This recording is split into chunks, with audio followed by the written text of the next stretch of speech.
Doing well. So, there we are. We are in Prosper, Texas. Kenny, Mark Davis, you're on WBAP. Hi. Hey, Mark. Great to talk to you. Thank you.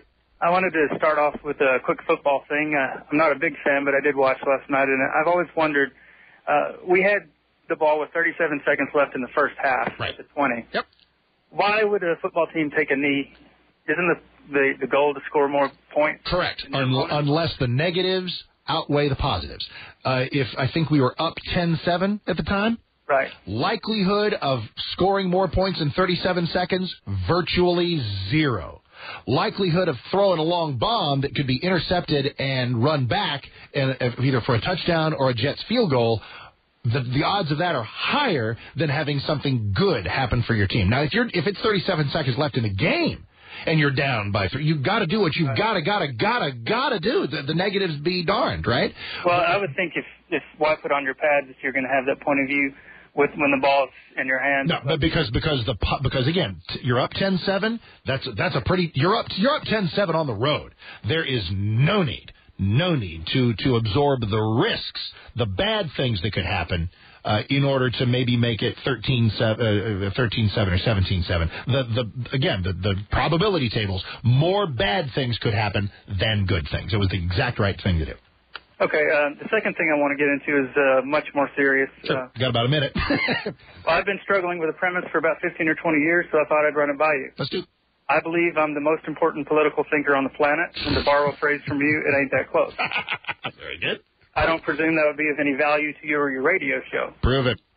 The dilemma I'm faced with is the people I respect the most, you, Limbaugh, Levin, and Coulter, Walter Williams, these people are on my side. Mm-hmm. You're dead wrong on the very most fundamental issue. And that's something that Jefferson referred to as the separation of church and state. Would you do me a huge favor? Because number one, I think you probably don't know exactly what I think about it, because you're grouping me in with a lot of people. I've listened to you for 10 years. I know that, and that means you probably have pretty good material. Your run up and your qualifiers and your football point were excellent.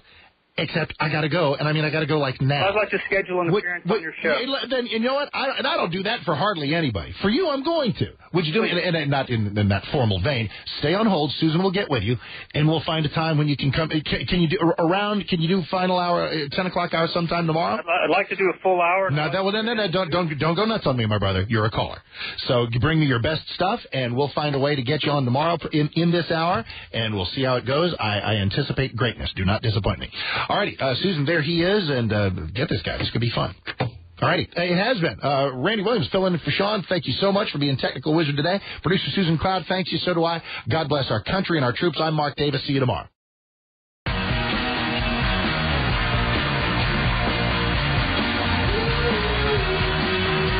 10:33, home stretch, everybody. And I am excited. 214-787-1820. Okay, end of yesterday's show. Quite literally the end of yesterday's show. And a talk show host's nightmare. And I guess it's a good problem. Well, it's not. It's a good problem to have.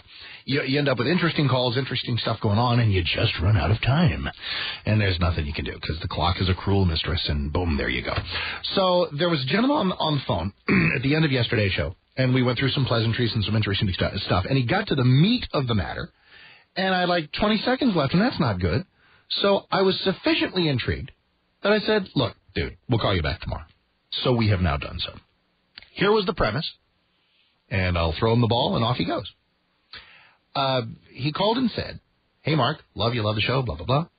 But from you to Rush to Hannity to Levin to Ann Coulter, and he ran off a few other people in conservative punditry, he said, all of you have an issue wrong. And that issue is separation of church and state. Two things instantly intrigue me, because number one, I'm fascinated by that issue. But number two, I also find fairly wide divergence among some of the people he listed. So I don't know how we could. So I was sufficiently intrigued, doggone it. It's the return of Kenny from Prosper. How you doing, man? Doing pretty great. Thanks for having me on again. Did I set that up accurately? Reasonably accurately. Okay, then go. Well, it's a long day. Go, then give me your premise and let's see where we go. Okay, first, tact has never been a strong point of mine, and I'm trying to improve on that, so I'd like to start very briefly with a couple of things that I know that you and I have agreement on, and then move on to that starting topic. A very, very skilled tactic to create a sort of a coating of goodwill before you go in for the kill. I'm trying to learn, learning from you. First, I wrote a book 15 years ago, and I won't mention the name, but one of the early chapters focused on the fact that cigarette advertising never should have been removed from television. You are 100% correct. And you and I've never heard anyone except for you echo that sentiment. Because it takes special courage to say something that 97% of everyone disagrees with. Cigarettes are a legal product. I wish no one consumed them, but as long as they remain a legal product, they have a right to advertise that is as much as cars or dishwashing liquid or whatever else. So, all right, very good. Okay. Move on. Secondly, I think you and I may be the only two people in the universe who realize how great the movie The Prestige is. Oh, we have a lot of company there. Do we? Oh, yeah, because there was The Prestige, and there were two magic movies, two old-timey magic movies out at the same time. One was The Prestige, and I don't remember the other one. But no, that it doesn't get enough credit, but there's some love there. Okay, it is now time. Go for it. Okay, it's one thing to communicate that some of the founders of the nation believed that the First Amendment was intended to separate church from state. And it's another thing to communicate about why that's so important. So I want to briefly touch on the first piece and then focus on the second. Sure. We know about the phrase, the separation of church and state in our common culture because of a letter that Thomas Jefferson wrote to the Danbury Baptist Association, in which he merely quoted the First Amendment and then said, thus building a wall of separation between church and state. And whenever I hear someone comment about that, typically a conservative will say that his views were taken out of context. I just want to say very briefly that that isn't true. Anyone can look it up. The context emphasizes his point. But I want to get away from Jefferson and go over to Madison, because what he says about that relationship of religion to government is closer to the actual meaning. Madison wrote and said in the speech, religion is wholly exempt from the cognizance of the institution of civil society. What the First Amendment really means is more than separation of church and state. It's actually a separation of faith from law. And let me move on to what a deist is. You know what? Hey, hang on a second, because so far so good. Because there is no way to literally separate church and state. And I think that separating faith from law, protecting our faith from certain overreaches of law and protecting our law from the biases of very subjective faith, I think that's much closer to the bone, and so far so good. Go ahead. Great. Let me go. Deism. I've heard that mentioned for 20 years in political commentary, but I've never heard anyone scratch below the surface of what that means. So I want to educate the audience what a deist is. Thank you. A deist is a person who does not believe in faith. A deist is a person who believes that reason is the path to God. And so let's look at what the First Amendment means logically. First, we have to say, well, what is religion? Religion is when a lot of people share the same faith. Then we have to get into, well, what is faith? Well, if a belief is reasonable to hold, then it does not require faith to hold it. All right, pause, because this is great stuff. You are not disappointing. This is tremendous.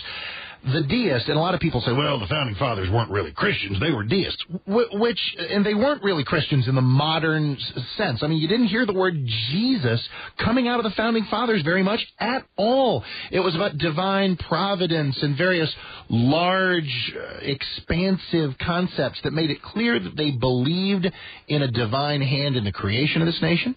They believed in a divine hand of the guidance of this nation.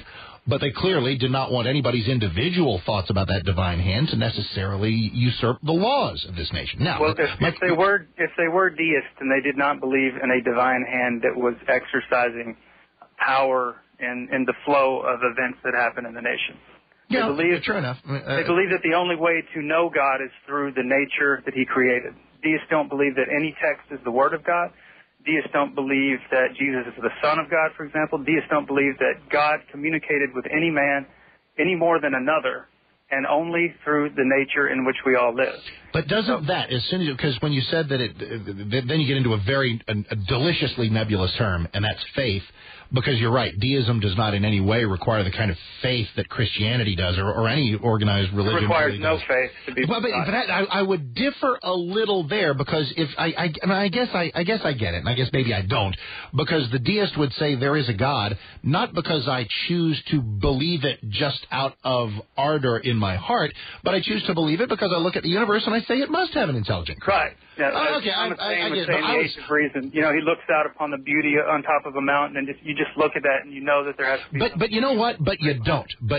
Reason has reason has a meaning, and I would suggest. Diplomacy. No, I understand, and I would suggest that even the deist requires a certain modicum of faith to get from here's this beautiful universe to a God created it. I think that's evidence of some. I agree with that, okay. But I'm saying that's his diplomacy. But what is faith mathematically? If a belief is reasonable to hold, then it does not require faith to hold it. Exactly right. It requires no faith to believe that I'm talking to you on the phone. I obviously am. Therefore, faith is a belief that is unreasonable. No. Oh, that's mathematics. That is horribly illogical. Horribly illogical. No. It is because the absence of reason does not mean hostility to reason.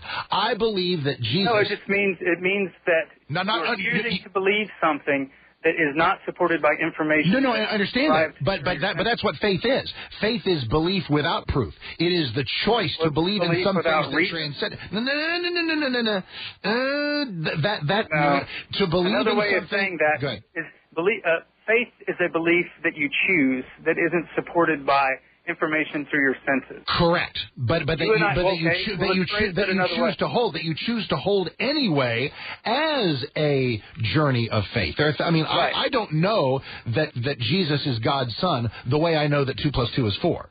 I agree with that. But I believe both of them for different reasons. The second belief, my religious beliefs, are not unreasonable. They are. Well, they're not unreasonable in a colloquial sense. Right, they're unreasonable in a mathematical sense. And that's what and as soon as you go at faith mathematically, you're doomed. Another way of saying that. Let's progress here a little bit. Another way of saying that, and I don't mean this to sound derogatory, but it will. I don't. I'm just saying there are mathematics to this, and then there are connotations that terms pick up. Gotcha. We've agreed that faith is a belief that does not come out of what we know through our senses. Right. Another way of saying that is faith is a belief that is senseless. No, of course it is. That's needlessly combative, and so stop it. Now we have. Now do me a favor, because a huge favor, because we literally have about 2 minutes, and you have been great. And I'll tell you what, give me a couple of weeks, I'll be back. We'll pick up from here. But give me your because. I got to get to the next point because it ties it all together. Yeah, go right ahead, because we're not so very far apart. I mean, the importance of this becomes apparent when you consider the most important discussion had on the planet last year. Mm-hmm. Everyone, this took place in Elena Kagan's confirmation hearing. Mm-hmm. This blew everybody's mind. It went away in a day and a half, and nobody even referred back to it. Yeah. But someone asked her if the government could force people to eat 3 vegetables every day, and she said that sounds like a dumb law. But I think that courts would be wrong to strike down laws they think are senseless just because they're senseless. The foundation of the entirety of human society is that she is exactly wrong. That is exactly what the First Amendment is there to prevent, is a law that is senseless. But senseless in the way that you described senseless, which is arrived at without rock-solid nuts and bolts reasoning, rather than senseless in the way that most people take senseless, which is to mean derogatorily nutty or crazy. But that's not what the word really means. Well, but guess what? You know what a word really means? A word really means what 98% of people think it does. And you kind of got to play the field. Sometimes that is obfuscating. You get into babble when words start dissipating from what their actual meaning is. Those pesky words. Okay, big pause, big breath. Do me a favor. I got to tell you something, dude. You are great. And I'm going to tell you what, this is what's kind of funny, and I've gotten emails about this, like, Mark, who's the dude who called at the end of yesterday's show, said he wanted to be on for an hour? Woohoo! That takes some stones, my friend. You haven't heard nothing yet. And I have a feeling I'm right about that. So you know what I'm going to do? I'm going to give you your hour. It'll be spread out over our next 12 to 15 calls, but you'll get it.